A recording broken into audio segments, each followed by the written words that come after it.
An undersea volcano erupts near the island of Tonga in the Pacific Ocean, creating large tsunami waves. With the tsunami advisory in effect, officials urged residents along the west coast to avoid beaches and marina areas, many of which were temporarily closed. 1 to 2 foot waves could be seen crashing ashore near the famed Santa Monica Pier. In Hawaii and Alaska, residents were asked to move to higher ground and follow instructions from their local emergency management officials. Big deal. Tsunami events, you know, they create a pulse of energy that's both predictable, but at the same time, you don't always know what those effects are the farther they go out. In Tonga, tsunami waves crashed into homes and buildings, causing massive power outages. Residents on nearby islands were forced to head to higher elevations. Tonga's king was reportedly evacuated from the royal palace after the tsunami flooded the capital. The extent of damage or impact on life is unclear at the moment, with communications impaired by the event.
Airstrike on busy market in Ethiopia's Tigray region kills dozens of civilians. An airstrike hit a busy market in Ethiopia's northern Tigray village of Togoga on Tuesday, according to health workers who said soldiers blocked medical teams from traveling to the scene. Dozens of people were killed, they and a former resident said, citing witnesses. 2 doctors and a nurse in Tigray's regional capital, Mekelle, told the Associated Press they were unable to confirm how many people were killed. But one doctor said health workers at the scene reported more than 80 civilian deaths. Though health workers spoke on condition of anonymity for fear of retaliation. The alleged airstrike comes amid some of the fiercest fighting in the Tigray region since the conflict began in November as Ethiopian forces, supported by those from neighboring Eritrea, pursue Tigray's former leaders. A spokeswoman for Ethiopia's Prime Minister did not immediately respond to a request for comment. Wounded patients being treated at Mekelle's Ada Hospital told health workers that a plane dropped a bomb on Togoga's marketplace. The 6 patients included a 2-year-old child with abdominal trauma and a 6-year-old, the nurse said. An ambulance carrying a wounded baby to Mekelle was blocked for 2 hours, and the baby died on the way, the nurse added. Hailey Kebd, Foreign Affairs head for the Salsawan Tigray opposition party and who comes from Togoga, told the AP that one fleeing witness counted more than 30 bodies and other witnesses reported more than 50 people killed. It was horrific, said a staff member with an international aid group, who told the AP that he had spoken with a colleague and others at the scene. We don't know if the jets were coming from Ethiopia or Eritrea. They are still looking for bodies by hand. More than 50 people were killed, maybe more.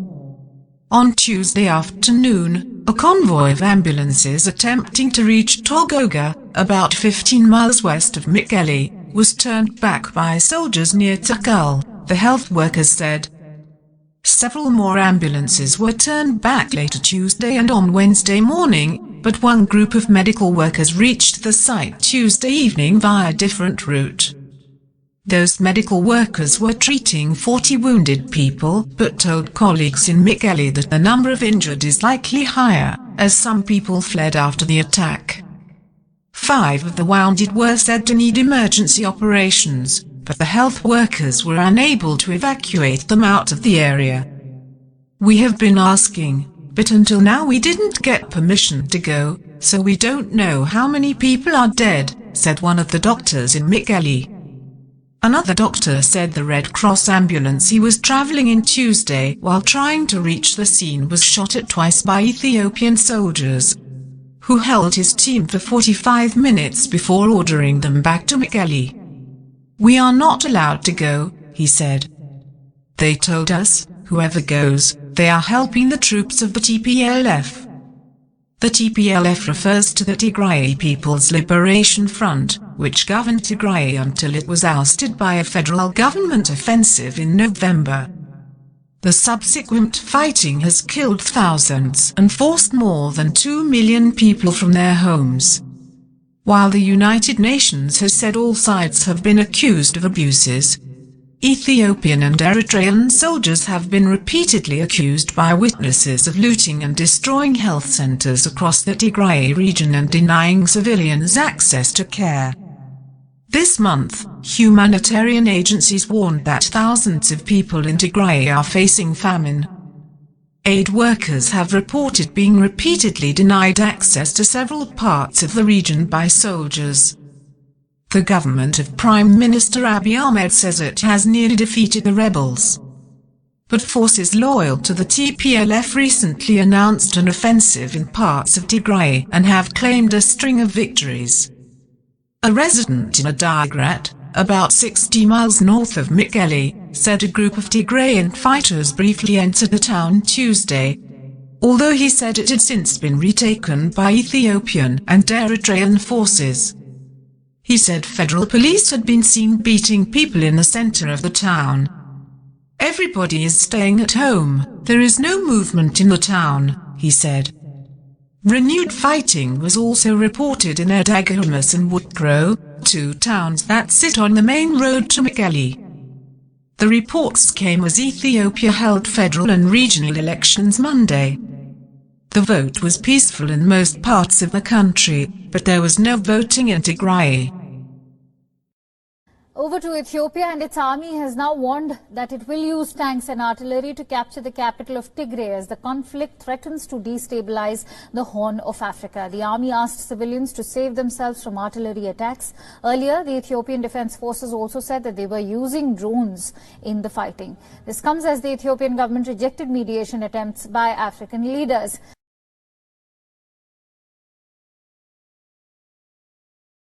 For me, particularly the news of the violence against the women is incredible and something that probably not has happened in any wars or conflicts in that region. Maybe a word about what is the aim of Ethiopia. When I met the Ethiopian leadership in February, they really used this kind of language that they are going to destroy the Tigrayans, they are going to wipe out the Tigrayans for 100 years and so forth, which for me referred to very serious human rights atrocities and crimes as well. If you wipe out your national minority, what is it?